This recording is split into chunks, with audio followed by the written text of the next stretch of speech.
Break के बाद आप सभी का स्वागत है। चलिए सीधे रुक करते बलौदाबाजार बड़ी खबर आपको बता रहे हैं। एक्शन मोड में कलेक्टर चंदन कुमार हड़ताली कर्मचारियों पर कार्रवाई की तैयारी, नोटिस जारी करने अधिकारियों को दिए निर्देश। हड़ताल पर है सरकारी बैंक के कर्मचारी और पटवारी।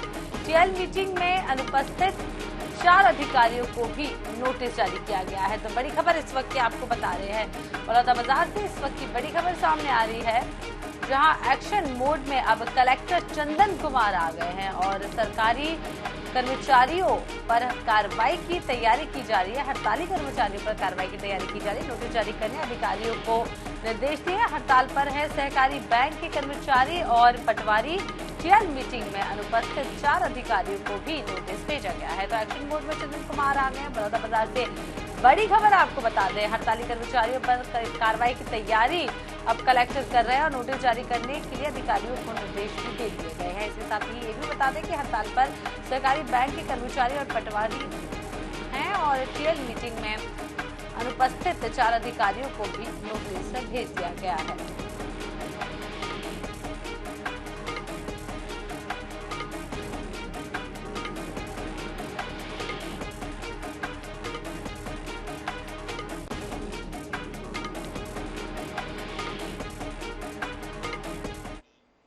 इधर छत्तीसगढ़ में धान खरीदी को लेकर सियासत चरम पर है। भाजपा के प्रदेश अध्यक्ष अरुण साव ने चावल खरीदी के बदले केंद्र से मिलने वाली राशि का आंकड़ा जारी करने की चुनौती प्रदेश सरकार को दे दी है। इस पर क्या कहा है सीएम ने, देखिए। छत्तीसगढ़ में धान खरीदी किसी त्योहार से कम नहीं है। प्रदेश में बीते साल 24 लाख से ज्यादा किसानों ने 107 लाख मीट्रिक धान बेचा था। ऐसे में धान के एमएसपी से लेकर खरीदी तक सियासत हो रही है। भाजपा दावा कर रही है कि केंद्र सरकार के पैसों से प्रदेश में धान की खरीदी होती है, जबकि राज्य सरकार का दावा है कि केंद्र सरकार धान खरीदी के लिए 1 रुपए भी नहीं खर्च करती है। सरकार के प्रवक्ता मोहम्मद अकबर ने प्रेस कॉन्फ्रेंस आयोजित कर इस मुद्दे पर सरकार का पक्ष रखा।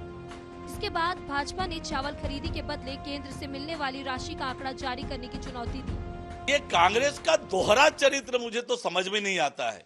विधानसभा में ये स्वीकार करते हैं कि राज्य सरकार केंद्र के एजेंसी के रूप में धान की खरीदी करती है।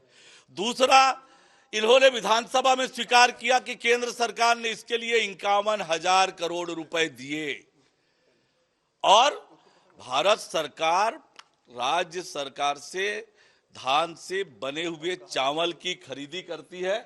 उसका भुगतान, धान का जो समर्थन मूल्य निर्धारित है, उसके अलावा भी हैंडलिंग का, ट्रांसपोर्टिंग का, सूतली का, बोरे का, ये सब पैसा भारत सरकार देती है। तो ये दोहरा चरित्र है कांग्रेस का, जो इस मामले में फिर से उजागर हो रहा है। छत्तीसगढ़ के धान को चावल के रूप में भारत सरकार खरीदती है और उसका पैसे का भुगतान केंद्र सरकार करती है। मोहम्मद अकबर जी जनता के बीच भ्रम फैलाना बंद करें और मैं चुनौती देता हूं कि आप आएं और आंकड़े जारी करें कि धान खरीदी और चावल के खरीदी पे केंद्र सरकार ने राज्य सरकार को कितनी राशि दी है। प्रदेश के मुखिया भूपेश बघेल ने भाजपा की इस चुनौती का जवाब तल्ख अंदाज में दिया है। उन्होंने भाजपा के दावे को बेबुनियादी करार दिया है और प्रदेश में एफसीआई के माध्यम से धान खरीदी कराए जाने की चुनौती पेश कर दी है। उनका तो वो झूठ बोलने की फैक्ट्री से सीख के आए हैं, तो झूठ ही बोलेंगे, अफवाह फैलाएंगे। एक झूठ को 100 बार बोलो तो सच महसूस होता है। लेकिन छत्तीसगढ़ की जनता जानती है, यदि केंद्र सरकार देती तो रमन सिंह जी फिर 10 क्विंटल क्यों धान का किए थे। दूसरी बात यह है कि सेंट्रल गवर्नमेंट खरीदती है कहाँ? हरियाणा और पंजाब में, जो एफसीआई खरीदती है। एफसीआई खरीदे ना, यहाँ पूरा सिस्टम किसका है? मार्केटिंग फेडरेशन किसका है? राज्य का। उसके बाद जिला में डीओ किसका है? राज्य सरकार का। सोसाइटी किसकी है? राज्य सरकार की। धान उपार्जन संग्रहण केंद्र राज्य सरकार के। धान खरीदी केंद्र राज्य सरकार की। तनख्वाह कौन देती है? राज्य सरकार। सोसाइटी में किसके कर्मचारी हैं? यहाँ एफसीआई है, एफसीआई केवल चावल लेती है। पंजाब और हरियाणा में भारत सरकार एफसीआई के माध्यम से धान खरीदती है। और यदि ऐसा है तो एफसीआई के माध्यम से खरीदी कर ले। छत्तीसगढ़ की सियासत में धान और किसान का मुद्दा सबसे अहम रहा है। इसको आधार बनाकर कांग्रेस ने 15 सालों तक वनवास खत्म किया और प्रदेश की सत्ता पर कब्जा जमा लिया। सीधे तौर पर कहा जा रहा है कि धान और किसान के मुद्दे पर कांग्रेस और भाजपा दोनों ही दल सियासी बढ़त हासिल करना चाहते हैं। रायपुर से INS 24/7 के लिए गौरव शर्मा की रिपोर्ट। इधर विधानसभा के नेता प्रतिपक्ष नारायण चंदेल ने छत्तीसगढ़ विधानसभा के जुलाई में प्रस्तावित मॉनसून सत्र को कम से कम 10 दिन का करने की मांग की है। नेता प्रतिपक्ष का कहना है कि सभी विधायक अपने अपने क्षेत्र की ज्वलंत समस्याएं और मुद्दों को विधानसभा में रखना चाहते हैं। दुर्भाग्य है कि पिछले जितने भी सत्र भूपेश सरकार के कार्यकाल में हुए हैं, कार्यकाल में जितने भी सत्र किए गए हैं, उनका अवसान अपने निर्धारित समय से पहले ही हो गया है। इसलिए इस मॉनसून सत्र को कम से कम 10 दिनों का आहूत किया जाना चाहिए।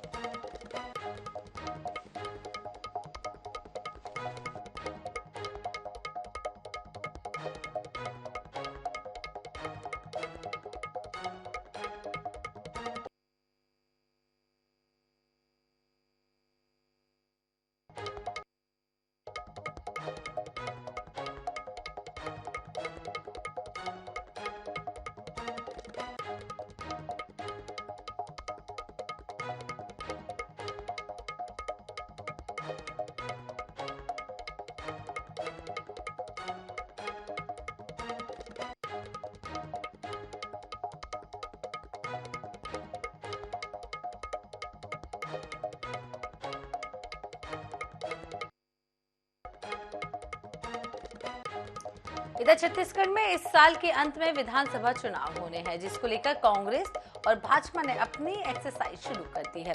कांग्रेस ने जहां संभागीय कार्यकर्ता सम्मेलन के जरिए चुनावी शंखनाद किया है, वहीं भाजपा महासंपर्क अभियान में जुटी हुई है।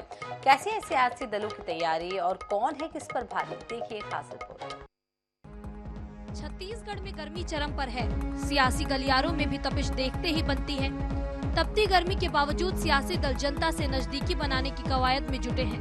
कांग्रेस संभागीय सम्मेलन कर रही है, तो वहीं भाजपा का फोकस मोदी सरकार की 9 साल की उपलब्धियों को जनमानस तक पहुंचाने चलाए जा रहे महासंपर्क अभियान में है।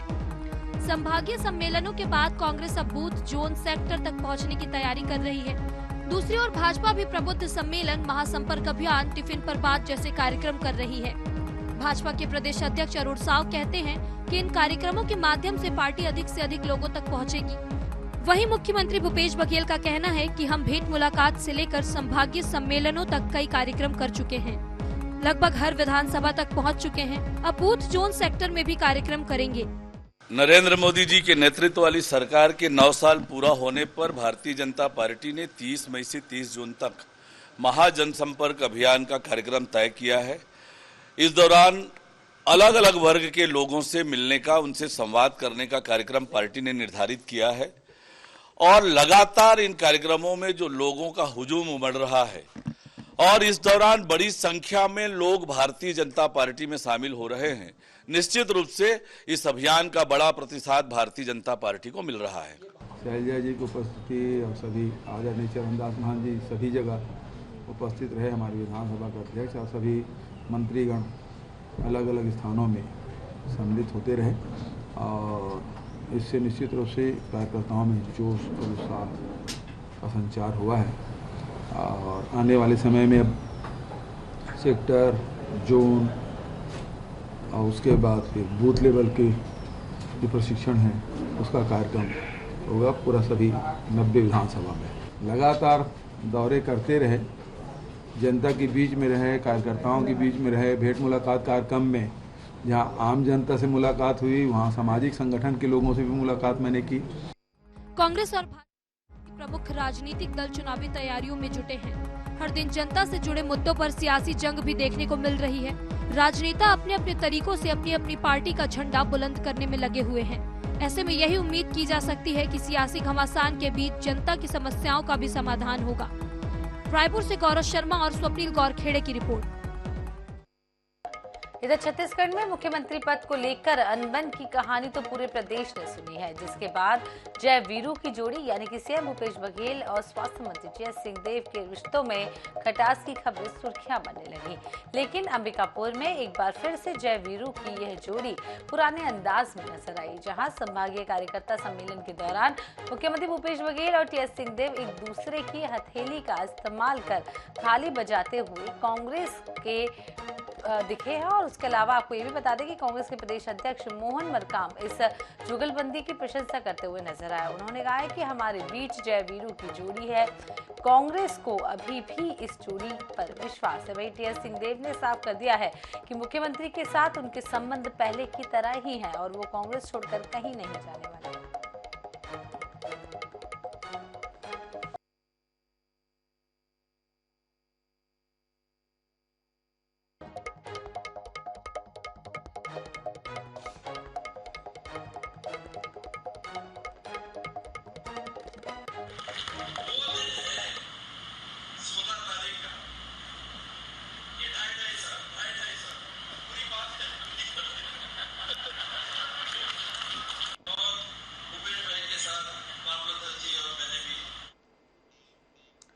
इधर केंद्रीय मंत्री रेणुका सिंह ने प्रदेश सरकार पर जमकर निशाना साधा है। उन्होंने कहा है कि कांग्रेस ने 2018 में झूठ जन घोषणा पत्र के सहारे सरकार बनाई है। उन्होंने कहा है कि छत्तीसगढ़ सरकार केंद्र के भरोसे चल रही है। छत्तीसगढ़ विधानसभा चुनाव में सीएम फेस को लेकर उन्होंने कहा है कि भाजपा के पास चेहरे की कमी नहीं है। उन्होंने कहा है कि आचार संहिता लगने दीजिए, उसके बाद फेस सामने आएगा। रेणुका सिंह ने धर्मांतरण को प्रदेश सरकार का संरक्षण हासिल होने का भी हवाला दिया है। उन्होंने ये भी कहा है कि प्रदेश में भाजपा की सरकार थी तो चोरी छिपे धर्मांतरण होता था, लेकिन अब ऐसा नहीं है। हमारे लिए कोई चुनौती नहीं है। आप सब जानते हैं कि 2018 के चुनाव में 36 जन घोषणा पत्र को लेकर ये जनता के सामने एक बहुत बड़ा झूठ परोस कर सरकार बना लिए, लेकिन ये 4.5 साल बीत गए। 4.5 साल में आप देख रहे हैं वो घोषणा भी पूरी नहीं किए है। इसके साथ साथ भारत सरकार अनेक मंत्रालय और विभागों के माध्यम से छत्तीसगढ़ प्रदेश की जनता के लिए जो राशि भेजती है उसका पूरी तरीके से बंदरबाट हो रहा है, चाहे मेरा ही मंत्रालय क्यों ना हो। भारतीय जनता पार्टी के पास फेस की कोई कमी नहीं है। अभी आचार संहिता लगने दीजिए, इसके बाद जो फेस है वो सामने आएगा। कमल हमारा चिन्ह है, कमल के माध्यम से हम चुनाव लड़ेंगे और देश के हमारे यशस्वी प्रधानमंत्री माननीय नरेंद्र मोदी जी देश ही नहीं बल्कि दुनिया का वो चेहरा है। मैं केवल छत्तीसगढ़ मध्य प्रदेश की ही बात न करूं, देश में जहां भी उनके राज्य रहे हर जगह उन्होंने केवल और केवल झूठ के भरोसे सरकार बनाए, सरकार चलाते रहे। मैं गवाह हूँ, मेरे ही क्षेत्र में एक जगह धर्मांतरण का काम हो रहा था, उसमें पुलिस ने उन्हें परमिशन दिया था और पुलिस की सुरक्षा में वहाँ पर धर्मांतरण हो रहा था। हमारी सरकार थी, लोग जरूर लुक छिप के यानी धर्मांतरण करते रहे होंगे, उसमें सरकार का या प्रशासन का कोई संरक्षण नहीं होता था। लेकिन ये बहुत ताज्जुब की बात है कि कैसी सरकार है। इधर छत्तीसगढ़ भाजपा प्रदेश प्रभारी ओम माथुर मंगलवार को राजनांदगांव जिले के दौरे पर रहे, जहां उन्होंने पदाधिकारियों और कार्यकर्ताओं के साथ टिफिन बैठक कर आगामी चुनाव की जीत का मंत्र दिया। इस दौरान ओम माथुर ने केंद्र सरकार के 9 साल पूरे होने पर उनकी उपलब्धियां भी गिनाई हैं। माथुर ने कहा कि छत्तीसगढ़ में मुख्यमंत्री का चेहरा कौन होगा ये पार्टी तय करेगी। वहीं छत्तीसगढ़ में शराबबंदी को लेकर पूछे गए सवाल पर माथुर ने कहा है कि इंतजार कीजिए, आगामी समय में घोषणा पत्र में ही कई चीजें सामने आएंगी। जिसके साथ ही उन्होंने ये भी कहा है कि प्रदेश में बहुमत के साथ भाजपा की सरकार बनेगी। वहीं ईडी की कार्रवाई को लेकर लग रहे आरोप को निराधार बताया। हमारा सेंट्रल पार्लियामेंट बोर्ड है, वो निर्णय करता है। अभी यहाँ भी कोई निर्णय नहीं हुआ, इसलिए आप जो कह रहे हो मैं उसको ठीक कर रहा हूँ। यहाँ भी कोई निर्णय नहीं है, हमारा सेंट्रल पार्लियामेंट तय करता है। ईडी सीबीआई संवैधानिक संस्था है, इसलिए संवैधानिक संस्था के नाते एक रूटीन प्रोसेस होता है, उस प्रोसेस के तहत आती है। फिर मैं कह रहा हूँ वो डर क्यों रहे? अगर वो इतने पावरफुल व्यक्ति है तो ईडी और सीबीआई से हम तो नहीं कर रहे सीबीआई।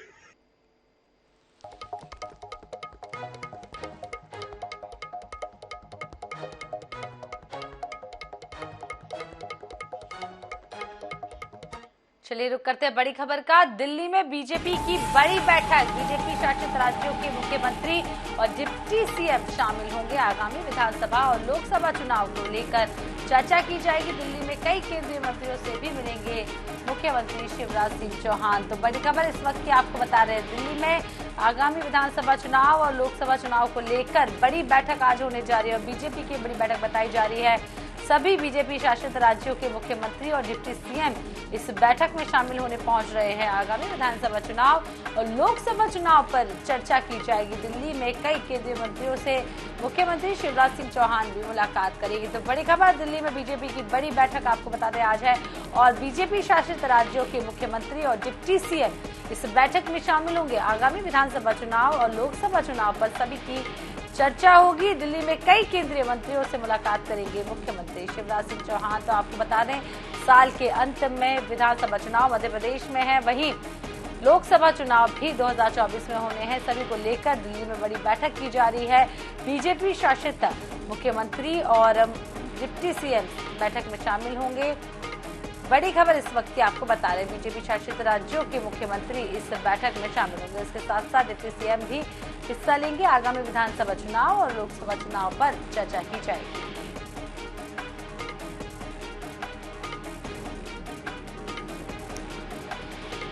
और इसी खबर पर ज्यादा जानकारी के लिए हमारे साथ जुड़ गए हैं भोपाल से विशेष संवाददाता अनुराग मालवीय। अनुराग, दिल्ली में बीजेपी की बड़ी बैठक, क्या कुछ विशेष? देखिए, अगर इस पूरी बैठक की बात करें तो कई मायनों में बेहद महत्वपूर्ण है बैठक, क्योंकि हम देख रहे हैं कि लगातार अब चुनावी राज्यों के लिए रणनीति बनाने का काम शुरू हो गया। सिर्फ रणनीति बनाने का काम नहीं, जिम्मेदारियां बांटने का काम भी शुरू हो चुका है। और यही बड़ा कारण है कि जिसके बाद अब ये माना जाने लगा है कि मध्य प्रदेश में भी कुछ बड़े सियासी निर्णय जल्द लिए जा सकते हैं। पर अब देखने वाली बात ये होगी कि कितने जल्दी ये निर्णय लिए जाएंगे, किस तरह के ये निर्णय होंगे। और ये बहुत स्पष्ट है कि आज की बैठक में मध्य प्रदेश को लेकर कुछ बड़े फैसले जरूर हो सकते हैं। अब इसमें आज जब बैठक होगी, मुख्यमंत्री शामिल होंगे, तमाम मुख्यमंत्रियों से इस पूरे बैठक के संदर्भ में बात की जाएगी। लेकिन फिलहाल जो देखा जा रहा है उसमें इस बैठक को लेकर ये बहुत स्पष्ट रूप से माना जा सकता है कि बैठक सियासी लिहाज से, मध्य प्रदेश की दृष्टि के लिहाज से बहुत महत्वपूर्ण है और कुछ बड़े निर्णयों की संभावना इस पूरी बैठक में जरूर संभव है। जी अनुराग, बने रहिएगा हमारे साथ। तो बड़ी बैठक दिल्ली में होने वाली है। आगामी विधानसभा चुनाव और लोकसभा चुनाव पर चर्चा होगी और दिल्ली में कई केंद्रीय मंत्रियों से मुख्यमंत्री शिवराज सिंह चौहान मिलने वाले हैं।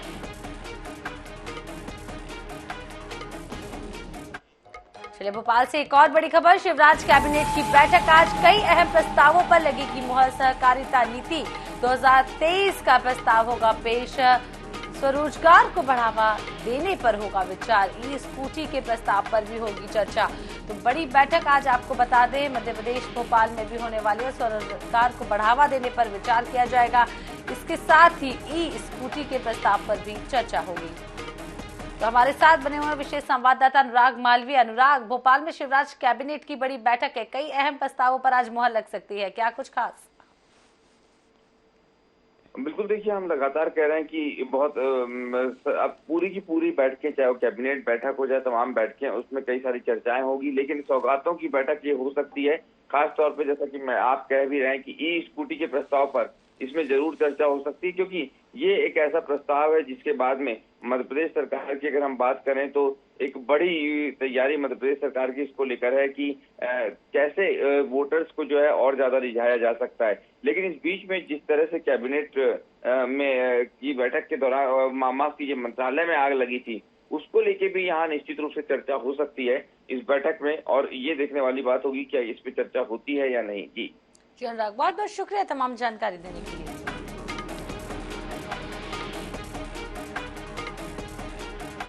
चलिए बाहर डिंडौरी की बड़ी खबर, कार में 5 पेटी शराब जब्त, पुलिस ने चालक को किया गिरफ्तार। डिंडौरी के कोतवाली थाना क्षेत्र का ये पूरा मामला बताया जा रहा है।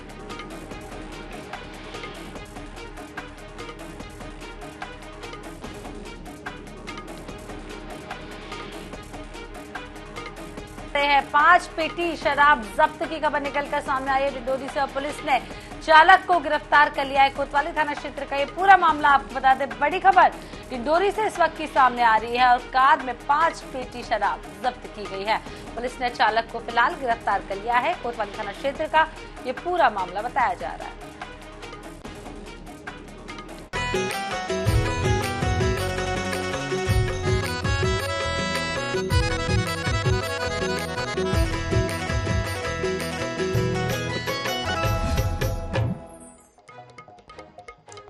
चलिए अब बात कर लेते हैं विकास के गढ़ छत्तीसगढ़ की। छत्तीसगढ़ के मुख्यमंत्री भूपेश बघेल ने प्रदेश को हरा भरा बनाने के उद्देश्य से 21 मार्च 2023 को विश्व वानिकी दिवस के मौके पर मुख्यमंत्री वृक्ष संपदा योजना की शुरुआत की थी। योजना का उद्देश्य किसानों और भूस्वामियों को उनकी जमीन पर वृक्षारोपण करने के बदले वित्तीय सहायता प्रदान करना है। देखिए रिपोर्ट।